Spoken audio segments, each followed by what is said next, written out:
Hi, everybody. Tom Riggs from Mindwire here. When you are talking to a prospect, a customer, someone you want to influence, stand, don't sit, right? Number one, it shows that it's important. Number two, it helps your voice project. If you ever see actors who are filming animated movies, what they're doing is standing up while they're doing all their lines, right? It does things for diaphragm. It does things for projecting your voice. It also projects some confidence, and it also projects, this is important, I'm into this, right? It lets you move a little more, stand up, right? And it's just good for your own blood flow. When do you look at the camera, right? So if you've got people on video you're watching, have them right up at the top of the camera. But when people are talking to you, right, you want to try to be able to watch the video, and hopefully you're kind of looking right at the top of your screen and it's right where your camera is so that they can tell you're listening to them for sure. But you want to watch their body language. So it's okay to look at the top of your screen and see their little video face and just put that window right under where your camera is. When you are speaking to them, you absolutely want to look at the camera. Don't look at the screen. Don't look at your notes. Look into the camera. That is their eye, and that will help them have eye contact with you. Really important, right? Camera angle. And what do you want to frame? You don't want the camera angle to be too high, not too low coming down on you. We're going to show you some examples of that. Hopefully how I have mine set up is a nice example for you here, right? In terms of you want to have some frame of a little bit of the lower body, some room above the head for sure, right? And you don't want to be too close. You get too far, and that tends to be a problem. On Zoom, it's really easy because when you start the meeting, you can look at yourself and see how you're framed and see how you're doing on any of those tools. You get to get a preview of how you're looking, right? Take a minute and make sure you're framed right. Camera angle is right for sure. Turn off your self view, right? On Zoom and others, you can have a window that shows you. Turn it off, because if you don't, you might start getting self-conscious, or you're looking at, how am I looking? Am I looking okay? Do I look weird? Right? You don't need that, right? You wouldn't have a camera on you if you're talking to someone live or on the phone. Just turn it off so you can focus on them and focus on the camera when you're speaking to them for sure. Okay. So attire. You can go out there and look and see, right? People are in pajamas, people are doing all sorts of things, and that's okay in some situations. It's not okay for us. It just isn't, right? We've all heard the adage, right? Kind of dress for the job you want, not for the one you have, right? It's okay to be a little overdressed. Show people you're serious about them and their time and yourself. Show up in good, professional, sharp looking attire, right? Is it everyone is going more casual? That's fine. Is there anything wrong with having a jacket on or something of that formality? Nothing at all, for sure, right?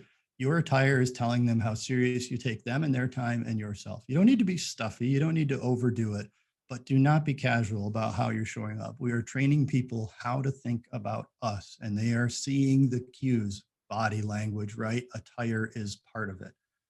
Do not headphones, AirPods, earbuds. Nope, nope, nope. You can turn on the TV tonight and you're going to see professional journalists and TV folks who are doing it.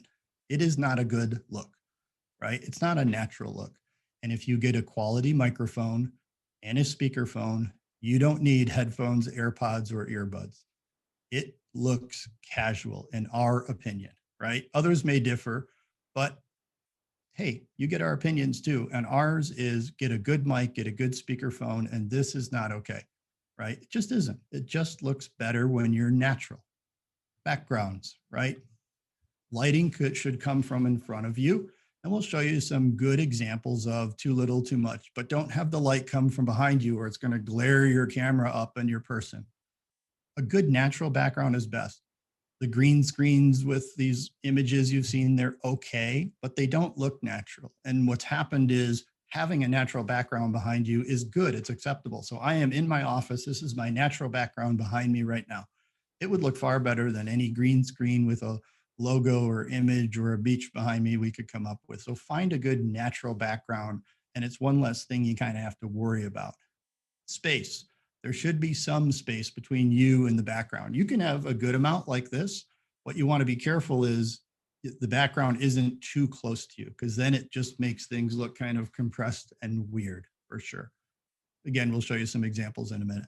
Acoustic panels, right? You get a few, right? Hang them on the wall, and it helps keep that echoey thing down, especially if you have a hard floor and a very square room. That echo is going to be there for sure. And with 10, 15 bucks of acoustic panels, you are in business. So let's look at camera angle, right? We do not need to look down at the top of your head like we are on the left here, too high, right? This is too low. No one needs to see if your nose hair has been appropriately trimmed recently or not, or close to it. Not good, right? So what is a good camera angle? Here we go. We can see the shoulders and head and room above, right? So these are two good examples of that camera angle is right. It's kind of straight on there. Perfect. Too dark on the lighting here on the left, right? Not great. Can't see the background very well. Face is looking a little washed out. On the right here, a little too much light in the background. You see how you're just drawn to the light behind her and it's kind of washing her out a little bit. That's a bit too much for sure.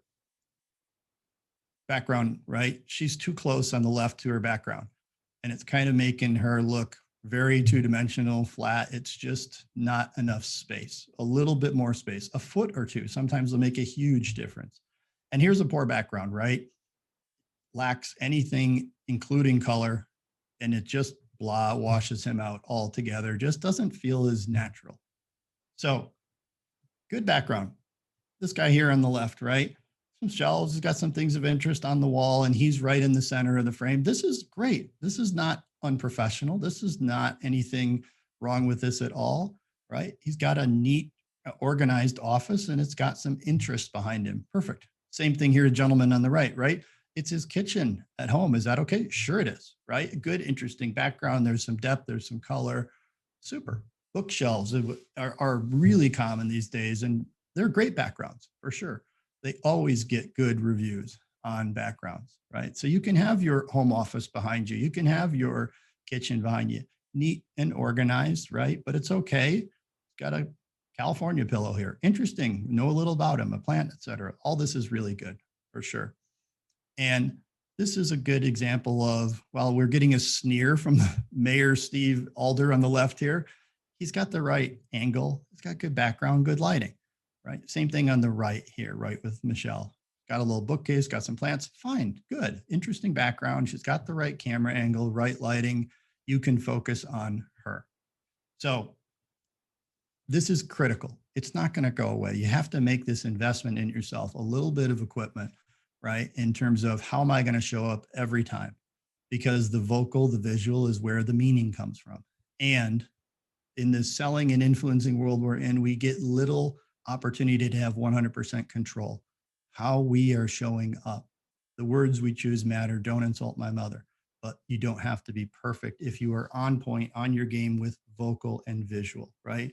Train folks about, this is important to you. They are important to you, and they should take you seriously as a pro, because you are, right? They are getting those messages. So let's be intentional about those 3 V's and think about how you can equip yourself in your home office or your work office. I assure you it is easier than you think, and 100% worth it.